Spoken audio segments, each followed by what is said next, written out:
Get your St. Louis MMA fix at knucklejunkies.com. This video is sponsored by Brad Carey with Realty Executives Premier. If you're looking to buy or sell your home, call Brad Carey.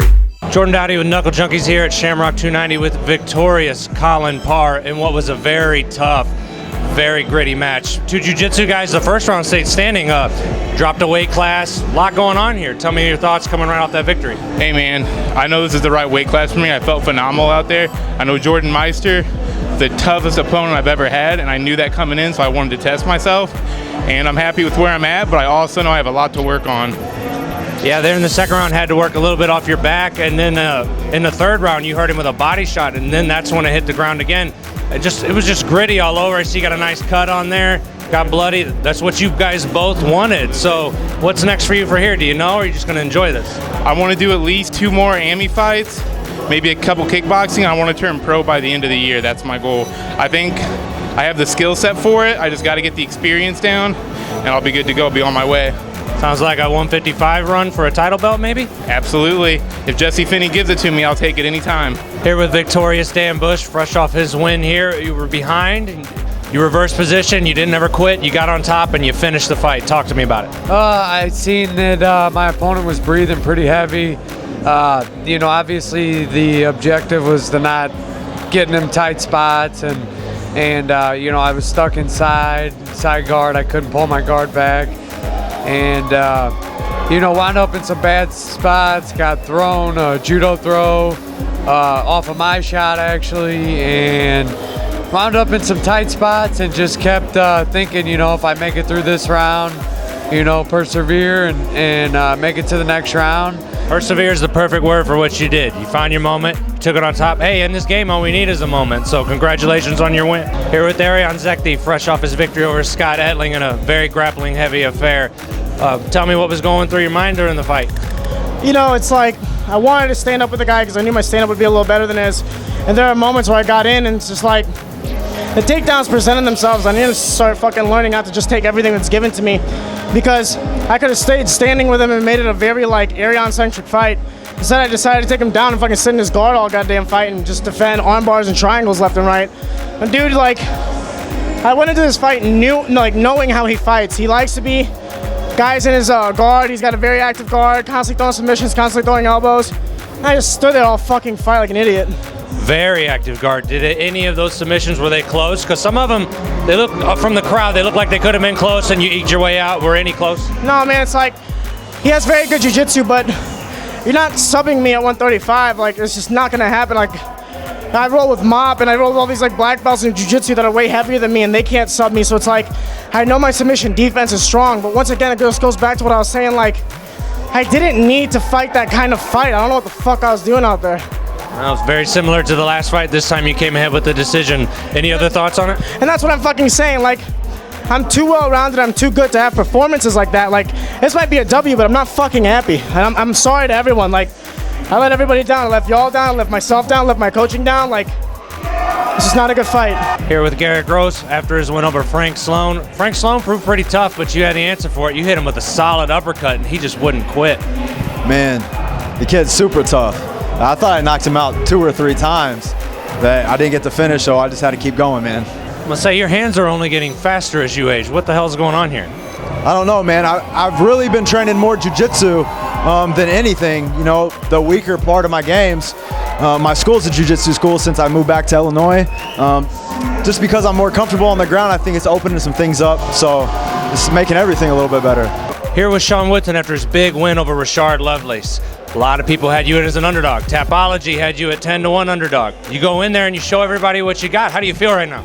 I'm super happy I got the win, man, but I got to be honest, I'm not happy with my performance. I feel like I could have done a lot better. I had an adrenaline dump, got tired too fast, but I got the W, and that's all that matters. Well, you called your shot. You wanted to be tested. Respectfully, you called for a tough test. Do you have anybody else on your mind right now that you're looking at? A few names, not out of disrespect, but just that's the next level that I want to test myself at. Man, I just want tough fights. I want the top guys at 45 and 55. I don't care who it is. Was there anything Rashard did tonight that you didn't expect? Obviously, he's got heavy kicks, he's got good combinations. Outside of that, was there anything that you saw that you weren't really ready to see? No, he pretty much did what I thought he was going to do. I thought I was going to be able to, see the kicks coming and, check them, or they, I just didn't think the kicks would bother me that much, but I mean, they hurt. Every kick hurt bad. They look painful. And you also timed your takedowns very well, I thought, to get you take the doubt out of some of the rounds. Was that in your head there, or were the takedowns just there? Yeah, I mean, it wasn't in my head, get the takedown. It just presented itself, and I took it, really. Here with Aaron Highfill, fresh off a knockout victory in the first round over Ty Flores. Aaron, 2 back-to-back wins at 185. So you had the one fight with Jake Lindsay. You didn't really even get hurt. 3 rounds, 170, turning around with 2 185 wins. How do you feel right now? I'm feeling pretty good. I've been changing up my diet, doing my strength and conditioning and stuff with J-Dog Fabulous and George here, and it seems like it's paying off. It's making things click a little better. Well, I know they asked you out there what's next, 85, 70, but I know you're probably just willing to take whatever comes up, right? Yeah, just whatever to stay more active, really. This puts you in the lead here at 70 and 85. I mean, one of our top guys just unfortunately lost here in the main event, and it's put you right in the mix. Is there anything you want? Do you want that Lindsay fight back, if that can come back through, or do you see anybody in Kansas City?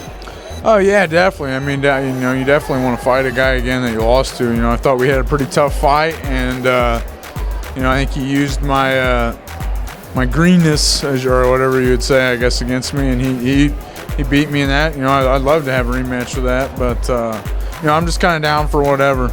I'm sure we'll see you soon. Busy year so far. Yep. Yeah. So I'll probably take a few weeks off now because I'm a little worn out, but I'm sure my girlfriend's driving. Probably sick of me always being gone, but. Well, you've earned some time. Yeah. Awesome fight. Yep. Thank you. And I want to give a big big shout out to Dustin Ventimiglia out there. We're all hoping you recover from this, accident and everything, and everybody's caring for you, and everybody's concerned about you. Here with main event winner Chel Erwin-Davis. Nice triangle choke to finish it. How did that come to be there? Hey man, I've been training a lot of situations on the ground. I knew eventually, whether it was on my behalf or his behalf, I was going to end up on the ground at some point.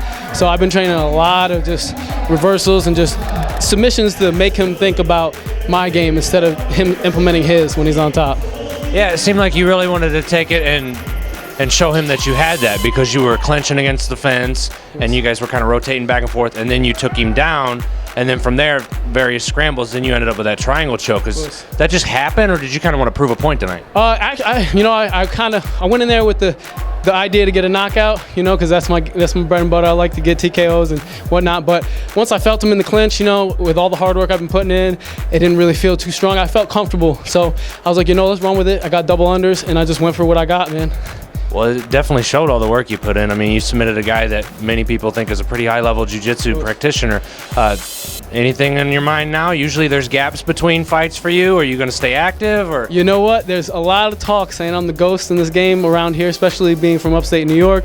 I came back here trying to make a name for myself. Had a long layoff. My last fight I won. I was supposed to fight in December. I got hurt, and now this is my first fight back after my injury. So right now, I'm just trying to stay healthy and get more consistent so I can stop being the ghost and start making a name for myself around Jefferson City or Missouri area anyway. Well, those of us in the know you're not the ghost anymore. That's for sure. Congratulations on the win tonight. Thank you very much.